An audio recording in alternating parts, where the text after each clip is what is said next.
Live from Los Angeles, welcome back to Good Morning LaLa. It's hashtag National Tell a Joke Day. So we brought viral social media comedian Eric D'Alessandro to the show. Thanks so much for being with us, Eric. Of course, that was a great pronunciation. It was, wasn't it? Yeah. She's good that way. I mean, people usually, whenever I go on stage, and they're always like, "How do you say your last name?" I was like, D'Alessandro, and then they get thrown by Eric. They'll be like, Rick D'Alessandro. So that was This fantastic. guy. This weird-looking kid. The one that eats donuts. Yes, You know? that's right. So, yeah, we're just like, I'm still caught on the donuts every morning. I mean, how do you do that? I mean, well, it's really the coffee. My girlfriend got me on their coffee. Oh, Like yes. people in LA love Starbucks and the coffee bean, right? Intelligentsia. Yeah, all that stuff. But I never drank coffee. We moved here last year, and she got me hooked on the Dunkin' Donuts coffee, which is, It's a whole East Coast thing. it's a whole, I guess you could say it's a vibe, as the kids would say. So, Eric, you moved from the East Coast to the West Coast to pursue your career in content creation. Yeah, I mean, so I was doing it, my management is out here, so like I was living back in New York, and it's whatever, it was going however, and then I figured like I could just be attacking it more. I was living at home with my parents, and I was like, I just feel like I'm not giving it my all, and I thought that moving out here would be just, because now every single day that's all I do, and that's when things started to really progress a lot quicker. So tell us about it. What does that look like for someone who's coming out that wants to be a comedian? They're like, I want to be like him. Where do you hustle in this town? Where do you go to go do all your gigs? That's kind of the interesting thing. I'm sort of like this new breed of like, my generation was like, we grew up alongside technology. So it wasn't like we didn't have it and all of a sudden we had it, or like all of a sudden we don't know the world without it. Like I remember the world before the internet. I remember the world with the internet. You look like you're 20 years old. What I know, but like I remember me and my friends would go online for the day. Like when I was 3 years old, I remember no. there wasn't internet. I'm older than I look, but I'm born in '90, so. Oh, you're over you're so old. I'm so old. I'm over the hill. So like, especially in this town. But I remember the internet used to be a thing like you could do for the day. It's like, okay, we looked at all the wrestling websites. We looked at what else, and then we went back outside and played. So like the internet was like a thing you got over. So like It was new. I have a problem with like the world of comedy now. Not a problem, but like you have to adapt to the social media. And like the open mics out here, yeah, it's good, but like when you're a comedian, you do an open mic, it's 6 other comedians. None of them are gonna laugh because they're all so nervous to go on stage. So it's like, how do you know if you're funny? How do you get like recognized? And I had sort of a reputation in New York. So like when I came out here, I was like, I could do it for these 6 kids who aren't gonna get my jokes because they're all making Star Wars references and things that I don't get because they're like comedy nerds. But I could also do it on Instagram where I have 10,000 people that could pay attention to it. And then it grew to 20 and 30.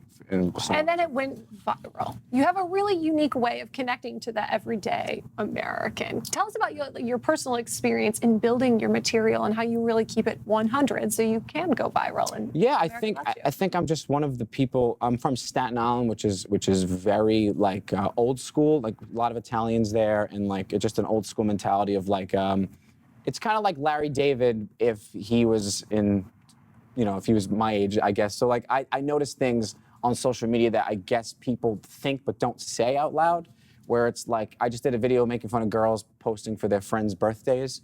And it's like, we get it, it was cute at first, but now it's like a homework assignment. Yeah. We have to, I did it, a slideshow for Ashley, I gotta do it for Tracy now, and it just over and over and over and over and over. And it's like, we get it. So like, but no one really talks about that. A lot of my comments are like, wow, no, I was thinking this, but no one talks about it. So that's kind of like why I think people are gravitating towards it, because it's sort of a unique take on like the world that we live in now. What about Marie?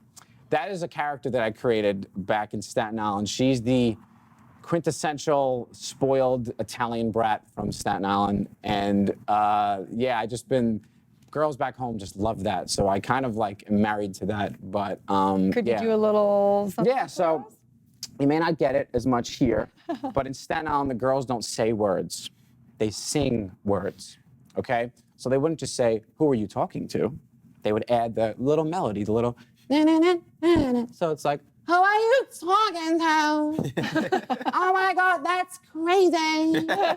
And that's how they talk. And like, that is part of the shtick. But yeah, I have to, like, if I don't do her, people like, I just put the wig on, dance first, clown. So. But I'm sure you have a whole new set of material in Los Angeles. I mean, we were completely Looney Tunes. That's where a lot of also the difference between people love that. People love to pretend there's like this rivalry between New York and LA. I'm always asking like, where do you get pizza, bro? I'm like, well, I'm not in New York, so I don't really need pizza right now. But and like just noticing how, like I said, everyone that I'm like where I'm from, everyone is kind of the same. We're all like Italian and whatever. So like out here, the lack thereof, the familiarity is interesting to me. It's funny because like even something silly as the Dunkin' Donuts thing, like no one here, like they're always like, wait, I thought they made donuts. And I'm like, well, they have coffee too, but just forget it.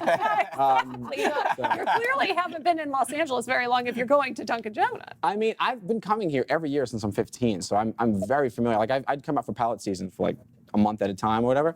So like, I'm very familiar with it. I don't know. The girls in Staten Island, you have to have Dunkin' Donuts. And in So LA, we'd be like, you're drinking what coffee? Exactly. Why? I know.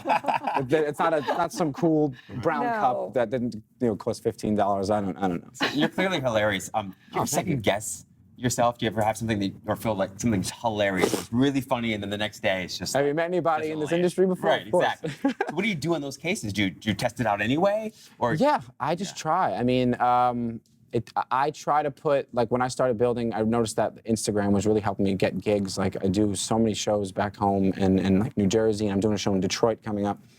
You just have to, I'm lucky enough to nowadays where it's like, no one really cares. If you fail, they're already looking at 30 other memes. So it's like, that doesn't matter. So like, yeah, I might not do as well, but then I'll just keep, I've had weeks where it's like, oh, these aren't doing as well. And then like one will go really well. So you just got to power through. Do you ever feel like, do you ever feel like it's the extent to which you're in the zone? Like, what do you get to get in that zone? It's real. It's just consistency, really. That's Donuts. The biggest thing. That would be where you're It's actually coffee. Or I actually love Krispy Kreme. Oh, donuts. now we're talking. Those Okay, are right off the oven, out of the oven. I'm like, Forget gee, this it. is amazing. Yeah. Good wig. Yeah, that's right. Yeah, they're. But yeah, it just luck, really, consistency. I'll just be in a groove sometimes. Being out here and just not having that many. Not having any family, not having a lot of like things to do, it's all I do. I wake up and people think that I'm just like rambling on my phone, but I write those, it takes time. Wow. It is a part of my act. Like it's just a 60-second clip, but like if you see me on stage, I'll do it for like 15 or 20 minutes or whatever. It's all kind of. So where can we watch you? You should follow me on Instagram. If you are on the East Coast, I'm doing a bunch of shows out there, which is why I'm here, Los Angeles. Take notice. I'm free. But yeah, just Eric D'Alessandro. You can check out my website for tour dates. That's pretty much what I got going on. Thank you for all the laughs, Eric. Of course, I have one joke. I was gonna say it. It's about pizza, but it's too cheesy. Anyway, there you go. So good. Stay tuned. Back with more Good Morning LaLa.